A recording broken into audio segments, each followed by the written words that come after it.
का बटन दबा दीजिए। क्या आप जानते हैं कि भारत को सोने की चिड़िया बनाने वाला असली राजा कौन था? Any guess? कौन था वो राजा जिसके राजगद्दी पर बैठने के बाद उनके श्रीमुख से देववाणी ही निकलती थी और देववाणी से न्याय होता था? कौन था वो राजा?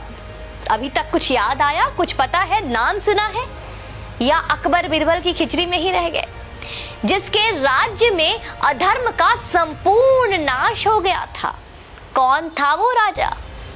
महाराज विक्रमादित्य। बड़े ही दुख की बात है कि महाराज विक्रमादित्य के बारे में देश के लगभग शून्य बराबर ज्ञान है। नहीं पता ना? जिन्होंने भारत को सोने की चिड़िया बनाया था और स्वर्णिम काल लेकर आए थे। दोस्तों, उज्जैन के राजा थे गंधर्व सेन, जिनके 3 संतानें थी। नाम नहीं पता होगा।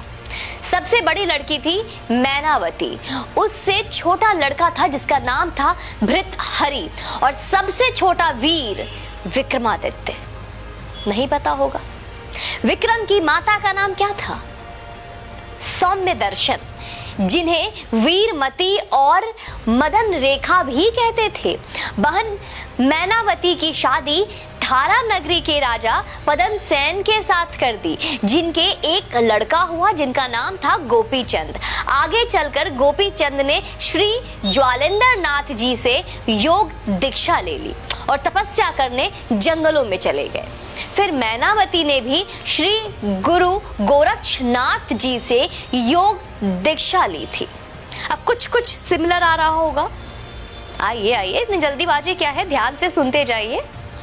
शेयर का बटन दबा दीजिएगा। दोस्तों, विक्रमादित्य उज्जैन के राजा थे जो अपने ज्ञान, वीरता और उदारशीलता के लिए प्रसिद्ध थे। उन्होंने पूरे एशिया पर अपना शासन व्यवस्थित किया था। अरब पर इनके शासन का प्रमाण सायर उल ओकुल ग्रंथ के पृष्ठ संख्या 315 से मिलता है। आप उस ग्रंथ के पन्नों को पलटिए। इस ग्रंथ की रचना अरबी कवि जरहाम कितनोई ने की है। यह ग्रंथ वर्तमान में इस्तांबुल शहर के प्रसिद्ध पुस्तकालय मकतबे सुल्तानिया में स्थित है।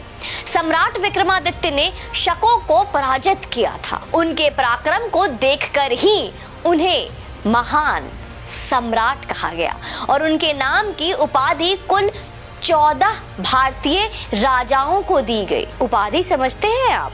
विक्रमादित्य की उपाधि भारतीय इतिहास में बाद के कई अन्य राजाओं ने प्राप्त की थी, जिनमें गुप्त सम्राट चंद्रगुप्त द्वितीय और सम्राट हेमचंद्र विक्रमादित्य, जो हेमू के नाम से प्रसिद्ध थे, उल्लेखनीय है। विक्रमादित्य के पूरे दरबार में नवरत्न रहते थे। कहना चाहिए कि 9 रत्नों रखने की परंपरा का प्रारंभ भी उन्होंने ही किया था। दोस्तों, उनके अनुसरण करते हुए कृष्णदेव राय और अकबर भी नवरत्न रखे थे। सम्राट अशोक के दरबार में भी नवरत्न रखे थे। विक्रमादित्य के नवरत्नों का नाम जानते हैं आप? आइए। नंबर 1 धन्वंतरी, नंबर 2 छिपाका, नंबर 3 अमर सिन्हा, नंबर 4 शंकु, 5 बेताल भट्ट, 6 घट कारपारा, 7 कालिदासा, 8 वारामिहिर और 9 वरुचि। महाकवि कालिदास की पुस्तक ज्योतिर्विद भरण के अनुसार उनके पास 30 मिलियन सैनिकों, 100 मिलियन विभिन्न वाहनों और 25,000 हाथी और 400,000 समुद्री जहाजों की एक सेना थी। दोस्तों, कहते हैं कि उन्होंने ही विश्व में सर्वप्रथम 1700 मील की विश्व की सबसे लंबी सड़क बनाई थी, जिसके चलते विश्व व्यापार सुगम हो चला था। आसान, बहुत इजी। आज ये देश और यहाँ की संस्कृति केवल विक्रमादित्य के कारण अस्तित्व में है। इस बारे में ज्ञात है आप? अशोक मौर्य ने बौद्ध धर्म अपना लिया था। शायद ये इतिहास के किताबों में भी पढ़ाया गया था और बौद्ध धर्म बनकर 25 साल राज किया था। भारत में तब सनातन धर्म लगभग समाप्ति पर आ गया था। दोस्तों, जी हाँ, आप बहुत चौंक रहे होंगे सुनकर कि मैं क्या कह रही हूँ। देश में बौद्ध और अन्य हो चुके थे। रामायण और महाभारत जैसे ग्रंथ खो गए थे, बिल्कुल खोने से लग गए थे। महाराज विक्रम ने ही पुनः उनकी खोज करवाकर उसे स्थापित किया। विष्णु और शिव जी के मंदिर बनवाए और सनातन धर्म की फिर से संरक्षण किया, बचाया। विक्रमादित्य के 9 रत्नों में से एक कालिदास ने अभिज्ञान शाकुंतलम लिखा। अभिज्ञान शाकुंतलम का नाम शायद कुछ सनातनियों ने पहले भी सुन रखा होगा, जिसमें भारत का इतिहास है। अन्यथा भारत का इतिहास कहा क्या मित्रों? हम भगवान कृष्ण राम को ही खो चुके थे। हमारे ग्रंथ ही भारत में खोने के कगार पर आ गए थे। बहुत चौंकाने वाली बात बता रही हूं मैं आपको। उस समय उज्जैन के राजा भृतहरि ने राज छोड़कर श्री गुरु गोरक्षनाथ जी के योग की दीक्षा ले ली और तपस्या करने जंगलों में चले गए और अपना सारा राज अपने छोटे भाई विक्रमादित्य को सौंप दिया। वीर विक्रमादित्य भी श्री गुरु गोरक्षनाथ जी से गुरु दीक्षा लेकर राजपाट संभालने लगे। और आज उन्हीं के कारण, हाँ मैं फिर से बार बार दोहराऊंगी, आज उन्हीं के वजह से, उन्हीं के कारण सनातन धर्म बचा हुआ है। हमारी संस्कृति, हमारा धरोहर बची हुई है। Our heritage, our culture is still safe because of him. महाराज विक्रमादित्य ने केवल धर्म ही नहीं बचाया है, उन्होंने देश को आर्थिक तौर पर सोने की चिड़िया बनाई। उनके राज को ही भारत का स्वर्णिम राज कहा जाता है दोस्तों। विक्रमादित्य के काल में भारत का कपड़ा विदेशी व्यापारी सोने के वजन से खरीदते थे। एक वो वक्त था, भारत में इतना सोना आ गया था, इतना अधिक सोना था कि वो सोना नहीं, गोल्ड। सब लोग सो जाओ, गोल्ड। विक्रमादित्य काल में सोने के सिक्के चलते थे।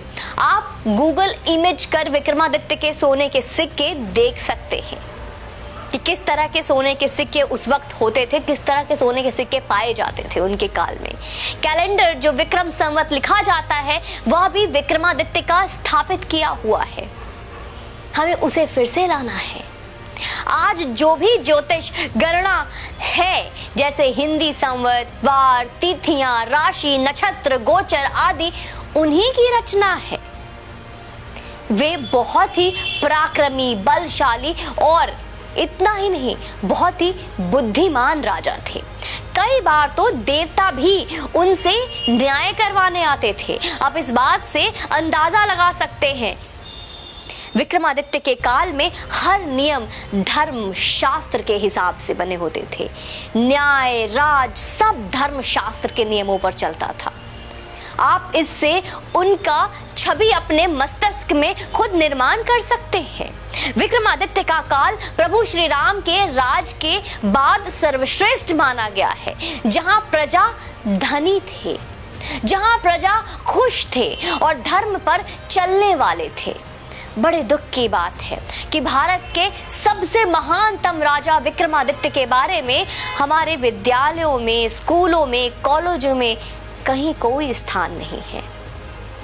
कोई उचित स्थान ही नहीं दिया गया उन्हें। देश को अकबर, बाबर, औरंगजेब जैसे दरिंदों और आक्रांताओं का इतिहास पढ़ाया जा रहा है। उन्हें महान बता। इस वीडियो को अधिक से अधिक शेयर करें। हर उस योगी समर्थक तक भी पहुंचाइए जो योगी जी का खुद को प्रशंसक बताते हैं।